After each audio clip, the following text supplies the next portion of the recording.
Welcome back. It's time to party once again here on the ESR. We're talking about Rostermania and Call of Duty Advanced Warfare, and we're going to keep it rolling here.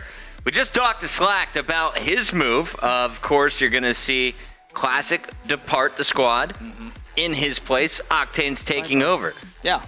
There's another move made, though, by another top 3 team. Epsilon, the surprise tournament from them at Season 3. They finished 3rd after upsetting Denial and Elevate in that winner's bracket. And you see Royalty, who I thought was their X Factor, arguably their MVP in some games, says free agent for Worlds. Good luck to Epsilon eSports, and thanks for everything they've done for me. And honestly, that's a lot, because he was a nobody. Like, it was not on my radar coming in before he joined up with this Epsilon squad. And Swanee and the boys then doing great at relegation. He makes some big money last weekend. It's just so that you just placed 3rd, and you look at the team. Let's just go through it. They beat Elevate, they beat Denial, they beat FaZe. They were 3-0 up against Optic Gaming and blew the series. Right. Now, if you could look at that and be like, "Oh, that was completely Royalty's fault," fair enough. But it literally wasn't. I'm mind blown that this is a decision which has come out of Epsilon to make a team change here. Royalty. He was so good. I mean, right now you see him, 5-1 down in the Ascension Story recovery. But he makes such a big cut. Like, this is one of those games where I think he got like a 3-piece. He got a 1v1. He was clutching up in Ascension Story. His respawn was great. I'm honestly in a massive surprise that they've actually dropped him. Right, and Royalty, especially in this game. If you guys missed this recovery, make sure you go over to YouTube and watch this full thing. But Royalty was a magician.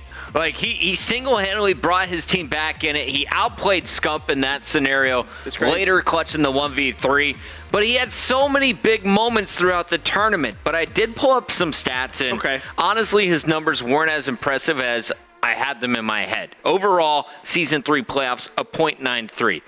Against Optic Gaming, though, .99. Okay. His hard point was improved compared to the rest of the opponents. His S&D was improved compared to the rest of the opponents. And his hard point caps, 12.5 caps a hard point against Optic Gaming. He was the one pushing it, always stepping it up and being that aggressive SMG. I look out there and I'm like, how many better aggressive subs are there for Nagafen and Remy to drop this guy they've been playing with for months? Or was this Parasite's decision, a guy who normally comes in, if he has success, takes over the team, and then makes a team move immediately following? Parasite came out with a tweet yesterday, and it was like, I'll take all the flack. You guys can send it all to me. I'm used to it. Didn't seem bothered at all. But again, this team went on a, let's just be honest, magical run. And then it's just so weird to me. It is so strange to me that you can play so well, beat every single top team. If I said, give me the top 4 teams in the game, you're going to list off the teams which they basically beat, and they should have beat Optic Gaming. Like, that is a 100% fact. They should have won that winners bracket final. And you look at them and you think, maybe they can do it again at Worlds. How far can they go? But Epsilon, not that comfortable. I think they want someone who has a stronger online presence. Royalty really suffering in the online play, although he does succeed in the LAN play. But we do know who is filling in. Well, it got weirder, because as soon as that was announced, we saw Aqua and Octane depart from Envious. Yeah. And as soon as we kind of saw that, I mean, there's Aqua's tweet. Thank you for everything, Envy. I did not plan on leaving, but since my team got bleeped, I felt like a TOT would give them better offers. So he leaves. We know, obviously, Octane leaves. We know where Octane ends up. He ends up on Elevate. Envy left in a horrible position, looking for 2 as it stands. But as soon as Aqua got released, I think everyone was kind of in the same page. It was like, oh, well, there's half of TR over there. Aqua's no longer playing. It would kind of make sense to put like 3/4 of the old TR team together. And that is exciting. Yeah. It is very, very exciting. Especially having Parasite there as well. Like, Parasite versus Vicento, like, you can kind of do that comparison if you really want. I think Vicento was a fantastic leader in his own way. Parasite is being a good leader for now. Well, and here's what he had to say about it. So Parasite acknowledging the fact. With that being said, we picked up Epsilon Aqua, brought back 3/4 of the old TR squad, and hopefully I can fill my dude Vicento's shoes. I think it's a really smart play in the scheme of things. I would have personally liked to see them not make any changes at all. Because I think Royalty was playing out of his mind. I think he was a great player. But this is a look at the Epsilon squad as we know it. Parasite, Nagafen, Remy, and Aqua. Can we see that TR magic at Worlds? It would be so awesome to see it once again. Of course, COD Champs, they had an unbelievable run. It was a fairy tale story there. You know, if they can do it again at the second biggest tournament, it'd be great. Now, although Royalty was super clutch in a lot of those games, I think Aqua is going to make this team stronger in Search and Destroy. What he hated about Envy was Envy didn't let him run and gun. He said, if you let me play my way, I'm going to get you 9 kills a game. He said that off camera. Okay. I feel like this is a squad that's going to be like, do exactly what you did at Champs. And what he did at Champs were so many brilliant plays. Do you, though? Do you think Parasite's going to allow him to do what you do? Oh, yeah. You got Remy and Nagafen there. Like three against one. I think they're going to be like, hey, this has worked for us. Where did you place at Champs? Oh, yeah, behind put us. Put some ammo on that burn. But going back to Team Envious, they are now left in a awful position. Oh, yeah. I mean, JCap and Looney just kind of sat on the Envy roster right now looking for 2. And is this squad done? I look at this and I'm like, well, maybe one of these two is going to get picked up. I mean, could you maybe see like the likes of Aches TP going to Envy? Question mark. Who knows? But Envy kind of had some lackluster performances recently. Season 3 playoffs, 7th, 8th. Gfinity Summer, 5th to 8th. UMG Dallas was 6th. Strongest finish was UMG DC with 4th. But the one thing I do really want to stress when we look at these results is you have to kind of take them with a pinch of salt. Because if you look at the teams that have been beating them, every single time it's been Optic Gaming, it's been FaZe, it's been Denial. It's been the top teams in the game. They're not losing out to weaker teams. It was always they had problems beating the top echelon teams, and they just couldn't get over that psychological hurdle, it felt like. Yeah, I hear you there. I feel like Envy, the placings never really showed how strong they were. I felt like they were the 3rd best team at Gfinity. Ran into Optic and FaZe too early. They've looked really strong at previous UMGs, run into FaZe or Optic, and I think it all comes down to they were never able to clutch up with that old lineup. I wonder if they can put together one that can pull off an upset like Epsilon did this past week. I mean, you know, we look at how they only have JCap and Looney left. Some notable free agents to really take into account here. You got Royalty at the top. I mean, number 1. Oh, did you put this in order? No. Okay. This was just randomly done. Royalty, Jerd, of course, he's still playing for TCM. He's looking for 3. Aches and TP leave TCM. Maybe they go to Team Envious, but can't really see that happening. Fairs, Anticity, Replays, Accuracy, Mochilla. I mean, do you grab Mochilla as your main Val player and kind of try and replace Octane with him? And then maybe go after Replays? Is that an even trade in your eyes? Like, is this it? Envy wants to improve, really. right? Moch over Octane? I think Envy right now just needs a team. Like, they're running out of time very, very quickly. These are the notable free agents. Study is out there as well. Bear that in mind.